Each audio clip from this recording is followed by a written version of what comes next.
ఆయన ఏం చేశాడంటే అదంత పని, సముద్రంలో నీళ్లు తీసేయాలి అంతేనా అని సముద్రపు దొడ్డుకి వెళ్ళి ఓసారి ఆచమనం చేసేసాడు. అవన్నీ పుచ్చేసుకున్నాడు. ఓం కేశవాయ స్వాహ అన్నాడు, అంతే వెళ్ళిపోయాయి సముద్రపు నీళ్ళు. దేవతలందరూ లోపలికి వెళ్ళి రాక్షసుల్ని చంపి బయటికి వచ్చేసి అన్నారు, ఎలా ఉన్నది అలా ఉండాలి కదా, నీళ్లు వదిలేయండి అన్నారు. ఈ మాట మీరు నాకు ముందు చెప్పలేదు కదా అన్నాడు. ఆ నీళ్ళన్నీ జీర్ణమైపోయాయి. ఏవో శేషం కొద్దిగా మిగిలాయి, అది మూత్ర రూపంలో వదిలేస్తాను కింద నుంచి అని వదిలేశాడు. కాబట్టి నీళ్లు ఉప్పగా ఉంటాయి సముద్రపు నీళ్ళు. అందుకే ఒక్క పర్వదినాల్లో తప్ప సముద్ర స్నానం లేదు. అంతటి మహానుభావుడు అగస్త్యుడంటే. ఆ అగస్త్యుడే కదండి అదేంటి ఆదిత్య హృదయం ఉపదేశం చేశాడు. ఆయన మీద పడినటువంటి ఆ సుందుణ్ణి చూసి తన వాగ్బలంతో చంపేశాడు. ఎంతసేపు అండి, హతోభవ అన్నాడంతే, నువ్వు మరణించదవు అన్నాడంతే, చచ్చిపోయాడు. వాడు చచ్చిపోతే పోనీ వీళ్ళు తెలుసుకున్నారా, నాకు 1000 ఏనుగుల బలం ఉందని ఈవిడ కొడుకు కలిసి ఆయన మీద పడ్డారు. పడితే ఆయనకి కోపం వచ్చి, నువ్వు నా మీద పడుతున్నావు కాబట్టి విరూపమైనటువంటి వికృతమైనటువంటి రూపాన్ని పొందుతావు అని చెప్పి ఆయన ఆవిడికి శాపం ఇచ్చాడు. కాబట్టి వికృతమైన రూపాన్ని పొంది రాక్షస స్త్రీగా నరభక్షకురాలైంది, మనుష్యుల్ని తినేస్తుంటుంది. రామ ఆమె కుమారుడు కూడా అగస్త్యుడి మీద పడబోతుంటే అగస్త్యుడు ఆయన్ని కూడా రాక్షసుడిగా మార్చాడు. మారీచుడు కూడా రాక్షసుడైపోయాడు. అగస్త్య పరమ క్రుద్ధ తాటకామపి శప్తమాన్ పురుషాదీ మహాయక్షి విరూపా వికృతానన ఇదం రూపం విహాయాధ దారుణం రూపమస్తుతే. వికృతమైన విరూపమైన రూపంతో ఆ తాటక తిరుగుతూ ఉంటుంది. ఆమె మనుష్యుల వాసన తగిలితే వచ్చి భక్షిస్తుంది. రామ ఆడది కదా అని ఆలోచించద్దు. లోకాన్ని రక్షించడం కోసం దారి తప్పిపోయి అధర్మంలో ఉన్నది ఆడదైనా సరే చంపవచ్చు, నేను చెప్తున్నాను. కాబట్టి తాటక ఇప్పుడు వస్తుంది, నువ్వు వెంటనే చంపేసేయి. నృశంసమృశంసం వా ప్రజారక్షణ కారణాత్ పాతకం వా సదోషం వా కర్తవ్యం రక్షతా సతా రాజ్యభార నియుక్తానాం ఏష ధర్మ సనాతనః. నృశంసమృశంసం వా, అది చెయ్యవలసిన పనైనా చెయ్యకూడని పనైనా చేసి తీరవలసిందే. ఏషధర్మ సనాతన. రాముడికి ఎప్పుడు ధర్మమే చెప్తాడు విశ్వామిత్రుడు. అది ధర్మం. ఎవరికి ధర్మమో తెలుసా? చంపడం. పాతకం వా సదోషం వా, అది పాతకమే కాని దోషమే కాని కర్తవ్యం రక్షతా సదా, లోకాన్ని రక్షించడం కోసం లోకాన్ని పాడు చేసే వాళ్ళని చంపాలి. కాబట్టి రాజ్యభార నియుక్తానాం ఏష ధర్మ సనాతన. ఇది సనాతనమైన ధర్మం. ఎవడు రాజ్యభారమును వహించినటువంటి రాజున్నాడో ఆయన అటువంటి వారిని చంపాలి. కాబట్టి నువ్వు ఉత్తరక్షణం ఆ తాటకని చంపవలసింది అన్నాడు. అని రాముడి వంక చూశాడు ఏం చెప్తాడోనని. ఆయన ఏం చెప్పాడో తెలుసా అండి రామచంద్రమూర్తి? ఇది మనం ఎందుకు రామాయణం చెప్పుకుంటామో, మనం ఎందుకు రామాయణానికి వారసులమయ్యామో, రామాయణంలో విశ్వామిత్రుడు ఇన్ని చెప్పిన తరువాత రాముడు ఏం మాట్లాడతాడో మీరు చూడాలి.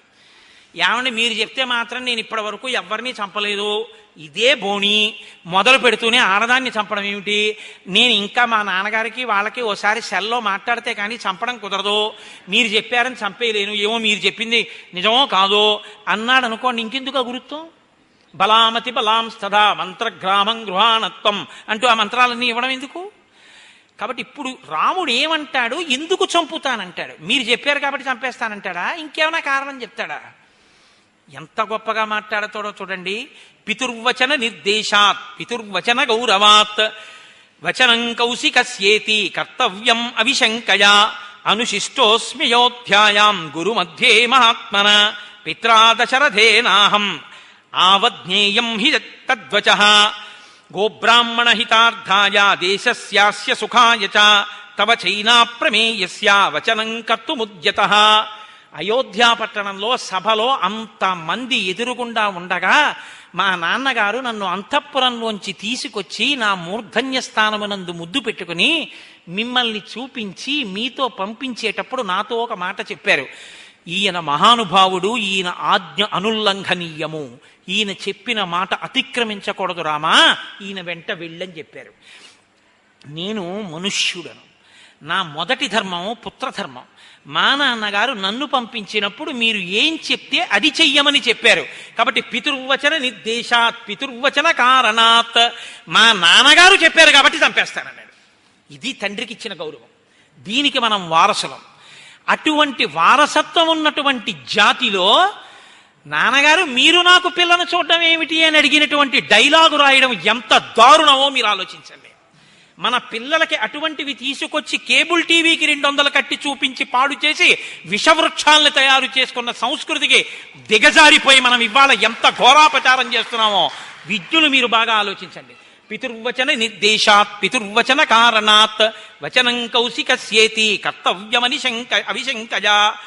కాబట్టి గోబ్రాహ్మణ హితార్థాయ, గోబ్రాహ్మణుల యొక్క హితము కొరకు నిష్కారణముగా గోబ్రాహ్మణుల్ని చంపింది కాబట్టి గోవులోంచి పంచగవ్యాలు వస్తాయి. ఆ పంచగవ్యాలని చేత పట్టుకొని బ్రాహ్మణుడు మంత్రాలని అనుసంధించి లోకరక్షణ కొరకు యజ్ఞయాగాదులు చేస్తాడు. వీళ్ళిద్దరూ బాగుంటే లోకం బాగుంటుంది. కాబట్టి గోబ్రాహ్మణ హితార్థాయ దేశస్యాస్య సుఖాయ చ, దేశము యొక్క సుఖం కొరకు తవ చైనా ప్రమేయస్య వచనం కర్తుముజ్యతః. కౌశికుడవు, నాకు గురువువి, మహానుభావుడివి, నాకింత అస్త్ర సంపద ఇచ్చినవాడివి, ధర్మాధర్మములు తెలుసున్నవాడివి, బ్రహ్మర్షివి, నువ్వు నాకు ఇది ధర్మమని చెప్పిన తరువాత ఇక నేను అతిక్రమించడం అన్నది ఉండదు. నా బుద్ధితో ఆలోచించవలసిన పని లేదు. తండ్రి చెప్పాడు, మీరు చెప్పారు, నేను తాటకా సంహారం చేస్తున్నానన్నారు. ఈలోగా తాటక చూసింది, పరిగెత్తుకొచ్చింది, మీద పడింది, రాళ్ల వర్షం కురిపించింది, మాయని పొందింది, అంతర్ధానమైంది, విచిత్ర రూపాలు పొందింది, కామరూపంతో ప్రవర్తించింది, అనేక విధాలుగా ఆయనతో యుద్ధం చేసింది. కానీ విశ్వామిత్రుడు అన్నాడు, నాయన అసుర సంధ్య వేళ దాటిపోతోంది, చీకటి పడిపోయింది, ఇటువంటి సమయంలో ఇంకా నువ్వు ఉపేక్షిస్తే రాక్షసుల యొక్క బలం పెరిగిపోతుంది, కాబట్టి ఆలస్యం చేయకుండా ఇక బాణప్రయోగం చేసి సంహరించు అన్నాడు. ఆమె గబగబా పరిగెత్తుకొస్తుంటే ఏమైనా మారుతుందేమో చూస్తాను, ఈమె యొక్క గమన శక్తిని నిరోధిస్తానని కాళ్ళు చేతులు తెగ్గొట్టాడు. అయినా సరే మీదొచ్చి పడిపోతుంటే లక్ష్మణస్వామి ముక్కు చెవులు కోసేశారు. అయినా ఆమెలో మార్పు రాకుండా వచ్చి మీద పడిపోతుంటే పిడుగులాంటి బాణాన్ని వక్షస్థలం మీద ప్రయోగించారు. ప్రయోగించగానే తాటక గిలగిల తన్నుకుంటూ అరణ్యంలో పడి ప్రాణం విడిచిపెట్టింది. అమ్మయ్యా, తాటక మరణించిందన్న శుభవార్తకిట ఈ లోకంలో ఉన్న వాళ్ళు కాదు, ఇంద్రుడితో సహా దేవతలందరూ లేచి నిలబడ్డారట. ఎంత శుభవార్త! తాటక మరణించింది. ఇంతకన్నా శుభవార్త ఏమిటి? మహానుభావుడు విశ్వామిత్రుడు బ్రహ్మర్షి రామలక్ష్మణుల్ని తీసుకెళ్లి లోకరక్షణార్థం తాటకా సంహారం చేయించి ఇంతటి మహోపకారం చేశాడని తాం హతాం భీమ సంకాచం దృష్టాసురపతిస్తదా సాధు సాధ్వితి కాకుత్సం సురాశ్చ సమపూజయన్. గొప్ప పని, గొప్ప పని అంటూ దేవతలు, ఇంద్రుడు కూడా పరుగున వచ్చి రామచంద్రమూర్తిని స్తోత్రం చేశారట. విశ్వామిత్రుడు ప్రహృష్టవదన ఎంతో ఆనందించాట. అబ్బా, ఏమి శిష్యుడు దొరికాడరా! నేను ఒక మాట చెప్తే అతిక్రమించకుండా తవ చైనా ప్రమేయస్య వచనం కర్తుముజ్యతః, మీ మాటకి చంపేస్తానని చంపాడు.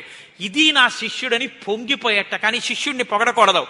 ఎంతో సంతోషించి, నాయనా రండి, మనం ఇక్కడ తాటకా సంహారం అయిపోయింది, మనందరం బయలుదేరుదామని చెప్పి చీకటి పడిపోయిన తర్వాత నిర్భయంగా మళ్ళీ ఇద్దరు పిల్లల్ని పెట్టుకుని చక్కగా వనంలోనే పడుకుని మంచి మంచి కథలతోటి చక్కటి విషయాలతోటి మళ్ళీ మనవలిద్దరినీ తాతగారు పట్టుకున్నట్టుగా పడుకోబెట్టుకుని ఎంతో మంచి కబుర్లు చెప్తూ ఆశ్రమంలో అక్కడ ఉన్నటువంటి వాళ్ళందరూ, చుట్టుపక్కల వాళ్ళందరూ కూడా వస్తే ఎంతో ఆనందంగా ఆ రోజు రాత్రి విశ్వామిత్రుడు రామలక్ష్మణులతో కలిసి పడుకుని నిద్రపోతున్నాడు. ఇంకా ఇంతకన్నా చెప్పి వాళ్ళకి నిద్రాభంగం చేయడం ఎందుకు? రేపు సాయంకాలం మళ్ళీ ప్రారంభం చేద్దాం. ఇవాళ విశ్వామిత్రుడు వచ్చినటువంటి ఘట్టం రామాయణంలో చాలా గొప్పది. ఈ ఘట్టం ఎంత గొప్పదో రేపటి రోజు నేను ఒళ్ళు మరిచిపోయి చెప్పకుండా ఉంటే షణ్ముఖోత్పత్తి వస్తుంది, గంగావతరణం వస్తుంది. వాల్మీకి మహర్షి ఫలశ్రుతి చెప్పరు ఎక్కడ. ఇది వింటే ఇది వస్తుందని వాల్మీకి చెప్పరు. అటువంటిది షణ్ముఖోత్పత్తికి గంగావతరణానికి కూడా చెప్పారు. ప్రత్యేకించి గర్భిణీ స్త్రీలు విని తీరాలి షణ్ముఖోత్పత్తి. గంగావతరణం ఎవరు వింటారో వాళ్ళకి ఆ క్షణంలోనే పాపరాశి ధ్వంసం అయిపోతుందని చెప్పారు మహర్షి. అంత గొప్ప గంగావతరణం. రేపటి రోజున విశ్వామిత్రుడి వంశవృత్తాంతం, మారీచ సుబాహుల మరణం, ఈ ఘట్టాలన్నీ బహుశః రామచంద్రమూర్తి నాతో పలికించి ఎక్కడో ఉండిపోకుండా నన్ను కాపాడుగాక. అయితే రామచంద్రమూర్తి విశ్వామిత్రుణ్ణి కలుసుకున్నటువంటి శుభతరుణం, లేదా విశ్వామిత్రుడు రామచంద్రమూర్తిని తీసుకెళ్లినటువంటి ఈ శుభతరుణంలో సంపూర్ణ రామాయణ ప్రవచనం జరుగుతుండగా దేవాలయంలో రామచంద్రమూర్తి పొంగి పరవశించిపోయి ఉంటారు. ఇవాళ ఈ విశ్వామిత్రుడి పేరు వినగానే, ఆ వశిష్ఠుడి పేరు వినగానే, తను ఆనాడు తండ్రి పేరు చెప్పి ఎంత పొంగిపోయాడో, ధర్మం విని ఇవాళ రాముడు పొంగిపోతాడు. ఒక చేతకాని వాణ్ణి నేను చెప్తేనే అంత సంతోషిస్తాడు ఆయన. రేపటి రోజున సప్తర్షులకు పూజ చేస్తారు. అంటే వేదం చదువుకున్నటువంటి బ్రాహ్మణులు, విశ్వామిత్రుడు గోత్రంలో ఋషిగా ఉండి ఋషి సంతానంగా వచ్చినటువంటి వారిని ధర్మపత్ని సమేతంగా పిలిచి, అలాగే సప్తర్షి మండలంలో ఉండేటటువంటి 7 ఋషుల్ని, 7 ఋషులు భార్యాసహితులై వచ్చి రామాలయంలో కూర్చుంటారు రేపు ఉదయం. కూర్చున్న తర్వాత వాళ్ళని మేళతాళాలతో ఈ మంటపంలోకి తీసుకొస్తారు. ఋషులు కూర్చోవడానికి ఉపయోగించేటటువంటి ఆసనాల మీద 7 ఋషుల్ని బ్రహ్మస్థానంలో కూర్చున్న వ్యక్తి శ్లోకంతో ఆవాహన చేస్తారు. అయ్యా, మీరు మీ ధర్మపత్నితో కలిసి రండి అని పిలుస్తారు. హరిప్రసాద్ గారు వెళ్ళి చక్కగా వాళ్ళ అబ్బాయిని పక్కన నించోపెట్టుకోవాలి ధర్మానికి. కొడుకు కోడలు వెళ్ళి ఆ ఋషుల్ని వేదిక మీదకి తీసుకొస్తారు. ధర్మపత్ని సహితులై ఆ ఋషులందరూ కూర్చుంటారు. 7 ఋషుల్ని అర్చిస్తారు. మీరు చూసి తీరాలి. ఋషికి ఇచ్చేటప్పుడు మామూలుగా ఇవ్వరు. ఒక రుద్రాక్ష తావళం, పెట్టుకోవడానికి విభూతి, ఆయన పెట్టుకోవడానికి బొట్టు, వేసుకోవడానికి యజ్ఞోపవీతం, ఇవన్నీ కూడా ఆయనకి రేపటి రోజున బహూకరిస్తారు. ఈ బహూకరించేటటువంటి ప్రయత్నం చాలా గొప్పగా ఉంటుంది. ఈ కార్యక్రమం రేపు ఉదయం ఖచ్చితంగా 10 గంటలకి ప్రారంభం అవుతుంది. రాముడు కాలనియమం పాటించే వ్యక్తి, విలంబనం మంచిది కాదు. అందుకని మనం తొందరగా వస్తే లోపల చక్క చూడ్డానికి వీలుగా మనం కూర్చునే అవకాశం ఉంటుంది. పైగా రేపటి రోజున ఈ ఋషులందరినీ పిలుస్తుంటే, వాళ్ళు వేదిక మీద పూజ అందుకుంటుంటే రామచంద్ర ప్రభువు పరవశించిపోతాడు. ఆ సప్తర్షుల యొక్క కాళ్ళు కడిగినటువంటి జలాలన్నీ కూడా మనందరి మీద సంప్రోక్షిస్తారు. ఇది మహదవకాశం. సంపూర్ణ రామాయణాంతర్గతంగా జరుగుతున్నటువంటి విశేష కార్యక్రమం. కాబట్టి రేపు ఉదయం 9 గంటలకే మీ అందరూ చక్కగా మీ కుటుంబాలతో వచ్చి ఆ కార్యక్రమాన్ని చూసి సప్తర్షుల యొక్క పాదములను ప్రక్షాళనం చేసినటువంటి జలాల్ని శిరస్సు మీద చల్లించుకుని కృతార్థులగుదురుగాక అని ఆహ్వాన కమిటీ వారి తరపున నేనే మీ అందరికీ ఆహ్వానం పలికేస్తూ, ఇక పిల్లలతో శ్రీరామనామం రాయించాలి అని నిన్నటి రోజున మనం సంకల్పం చేసి ఉన్నాం. ఇప్పుడు వాళ్ళకి పరీక్షలు అవుతున్నాయిట. అందుకని ఏదో 23వ తారీఖునో ఎప్పుడో దాటితే వాళ్ళు చాలా స్వేచ్ఛగా స్వతంత్రంగా రాగలరు. ఇప్పుడైతే కొంచెం బెరుకుగా అయ్యో మనం చదువు వదిలామని భయం ఉంటుందేమో అని వాళ్ళ కర్తవ్యం మనం పాడు చేయకూడదు. కనుక 23వ తారీఖున వాళ్ళ పరీక్షలు అయిపోతాయి. కాబట్టి మీకు బహుశా 24, 25లో ఉంటుంది. ఆ డేట్ అనౌన్స్ చేస్తాం. చక్కగా అందరం మన పిల్లల్ని పక్క పిల్లల్ని తీసుకొద్దాం. ఒక అరగంటో ఒక 45 నిమిషాలు వాళ్ళు శ్రీరామ శ్రీరామ అని రామన్ రాస్తారు. అది వాళ్ళని కాపాడి తీరుతుంది. నాకు పరిపూర్ణమైన విశ్వాసం ఉంది. వాళ్ళందరికీ రామమాడలు బహూకరించి పంపిద్దాం. కాబట్టి రేపు ఉదయం విశేష కార్యక్రమం తిలకించడానికి ఉదయం 9 గంటలకి 10 గంటలకి మధ్యలోనే వచ్చేసేయండి. రేపు సాయంకాలం 6:30 యథాతథంగా శ్రీరామాయణ ప్రవచన కార్యక్రమం కూడా ప్రారంభం అవుతుంది. మంగళాశాసనపరై మదాచార్య పురోగమై సర్వైశ్చ పూర్వైరాచార్యై సత్కృతాయాస్తు మంగళం. మంగళం కోసలేంద్రాయ మహనీయ గుణాత్మనే చక్రవర్తి తనూజాయ సర్వభౌమాయ మంగళం. ఉమాకాంతాయ కాంతాయ కామితార్థప్రదాయినే శ్రీగిరీశాయ దేవాయ మలినాథాయ మంగళం.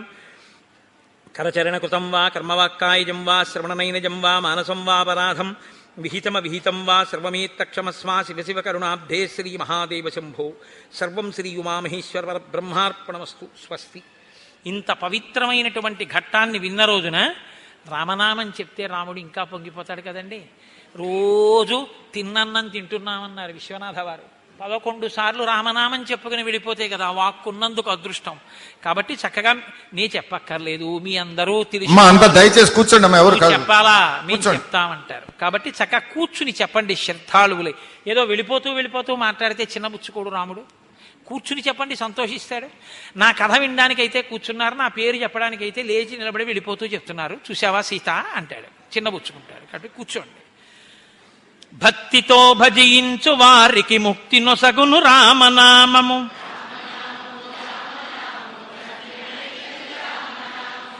శిష్ట జనముల దివ్య దృష్టికి స్పష్టమగు శ్రీరామనామము. యుద్ధమందు మహోగ్ర రాక్షస యాగధంసము రామనామము. రాకడయు పోకడయు లేనిది రమ్యమైనది రామనామము. పాలు మీగడ పంచదారల పక్వమే శ్రీరామనామము. విజ్ఞుడగు గురునాశ్రయించిన విశదమగు శ్రీరామనామము. తత్వశిఖరమునందు వెలిగే నిత్య సత్యము రామనామము. జపతపంబుల కర్కమైనది జగతిలో శ్రీరామనామము.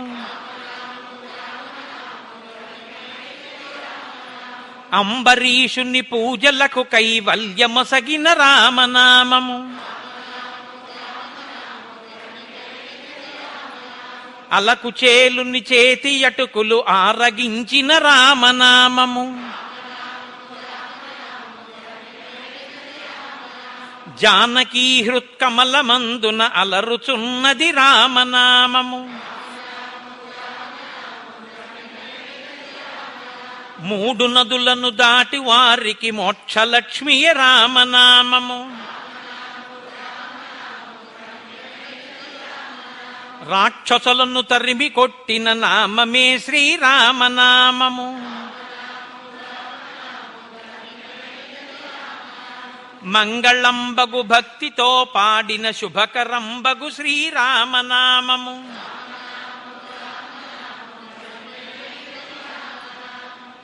స్వస్తి.